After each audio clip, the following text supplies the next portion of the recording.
Hello, I am Uncle Ferdinand, and today we are going to be looking at a day in the life of Uncle Ferdinand. That's me. I'm Uncle Ferdinand. Who are you?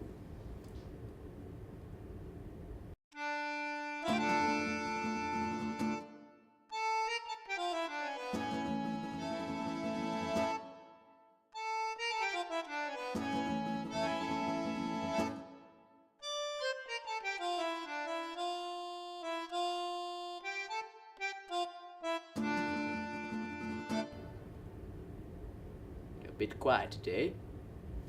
Come on, speak up, asshole.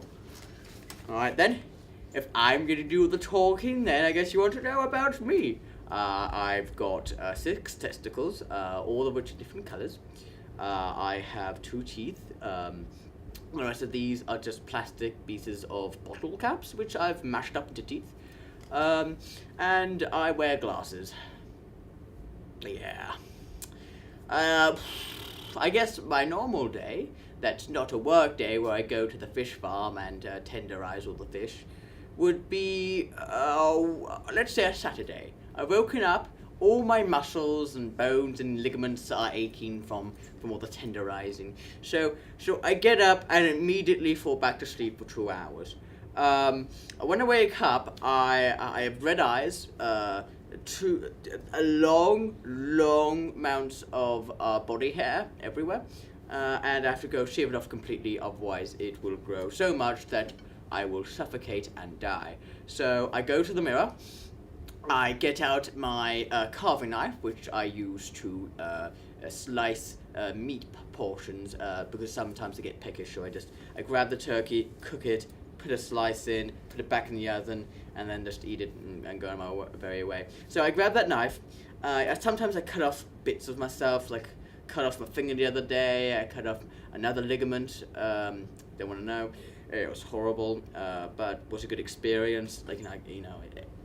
Here's the thing. I am a strong believer of whatever doesn't kill you makes you more of a man in more ways than one. It's a strong process.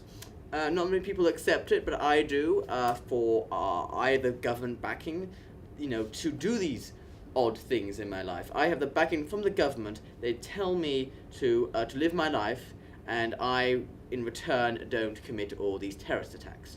So basically, I've got this knife, right, and I'm cutting my skin, bits of flesh coming off, cats coming out. It's a long process. So after I'm done, I go into the shower and try to drown myself. It never works.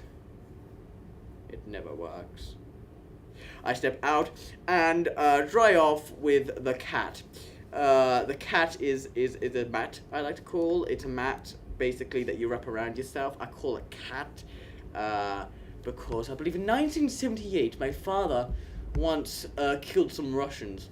So after I've dried myself with cat, I walked out into the kitchen and make myself some food. Now, I first want a little snack before I cook, so I go back into the oven, bit of meat, put it back in the oven, slither it down my throat so the juices stick to the insides of the tongue, and the meat just sort of like crumples into a lovely paste which you can ground up and play with by yourself in an awkward situation. Then I open the fridge and I cook a 12-course gourmet dinner with 5 courses, including of Spanish entrees, Mexican-styled In-N-Outs, and a British style of American fast food known as Kyle's Jr. Now, Kyle's Jr. is horrible, just horrible. I threw up at least 2 times after a bite from that, but you can't have to eat the whole thing. Otherwise, what's the point? So then I go to work. I often work at the sales library when I'm not working on my normal day job. This is like a little pit stop for me. I go there, touch all the books and the spines in a delicate manner, or as to say, I love you. and I will hold you forever. And you are mine, and I am yours. And I move on to the next book, and I do the same procedure. Each book, each correcting. Sometimes we go to the next level, and we have intercourse, but it's purely on a subconscious level. So then, after the library, I go and to see my wife, who has left me for 7 years. I try to tell her, no, I've changed. I've taken a psych test. I'm no longer insane, just slightly ignorant. I'm an idiot, I say to her. She doesn't believe it, of course. She still thinks I'm insane. But then I argue the fact. And after 2 years, she has killed me twice, tried to destroy the world in order that I may not live on, and cooked me a nice roast dinner, which I enjoyed greatly. Yes.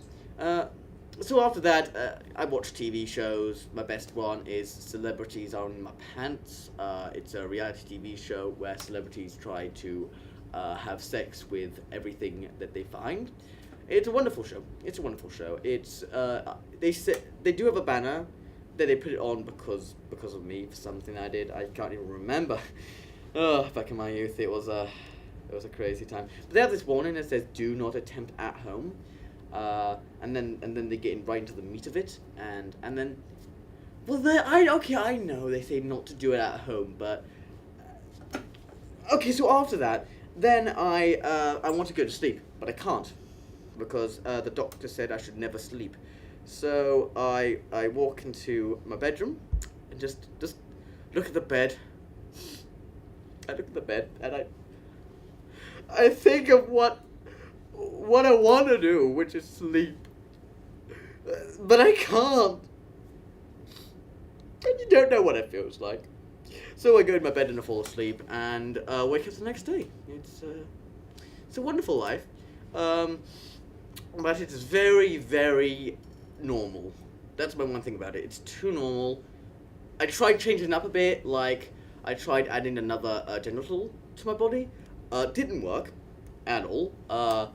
Bits came off of other bits. Things turned purple that shouldn't. Ooh. I don't ever suggest that unless you're awesome. If you're not awesome, it's not gonna work. But then although my life is exceedingly normal, at least it has grafted, I think, the attention of the government. They have awarded me this BBC documented show.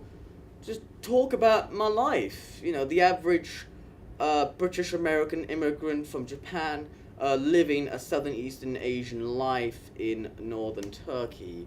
That's the average man. So I like it. You like it. We all like it so much that we dare not speak of it. Ever. Goodbye.